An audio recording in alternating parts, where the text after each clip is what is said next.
রয়েছে নীলফামারীর চৌরঙ্গি মোড়ে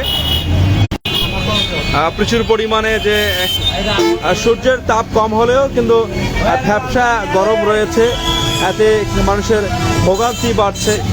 বিশেষ করে সাধারণ মানুষ যারা শ্রমজীবী রয়েছে তাদের দিক থেকে আরও বেশি সমস্যা। আর গাড়ি চলন্ত অবস্থায় বাতাস রয়েছে, কিন্তু গাড়িটা থামলেই বেশি করে গরম লাগছে। তবে সূর্যের তেমন তাপ নেই, ভ্যাপসা গরমটা রয়েছে নীলফামারীতে।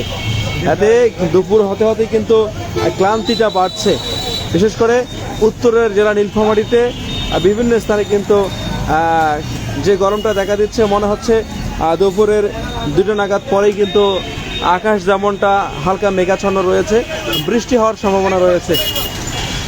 নীলফামারীর অনেক জায়গাতে কিন্তু এরকম পরিস্থিতি। আপনার এলাকার খবর কি, কারা কোথায় রয়েছেন, কী অবস্থায়, সেটিও আমাদের জানাবেন। হ্যাঁ, মূলত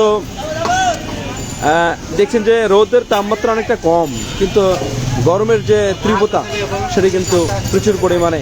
মানুষ ঘেমে যাচ্ছে, প্রচুর গরম লাগতেছে, অনেকেই নাকাল হয়ে গেছে আর কি গরমের মধ্যে। তবে আর সূর্যের তাপ কম থাকলেও ব্যবসা গরম রয়েছে।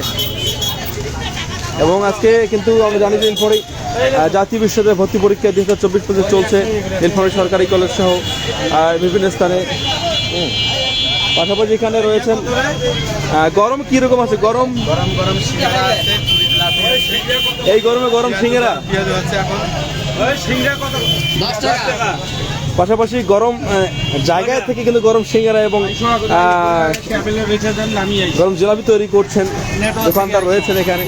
তো আমরা আসলে চাইবো যে নীলফামারীর যে পরিস্থিতি, মূলত সকল স্তরে যে গরমের তীব্রতা বাড়ছে, নিরাপদে থাকার আহ্বান। আপনারা যথেষ্ট স্যালাইন পানি হোক, আর যেভাবে ভালো থাকা যায় নিরাপদে, রোদে বের না হয়ে খুব সহজেই ছায়াযুক্ত স্থানে থাকা যায় সেটা ব্যবস্থা করতে হবে।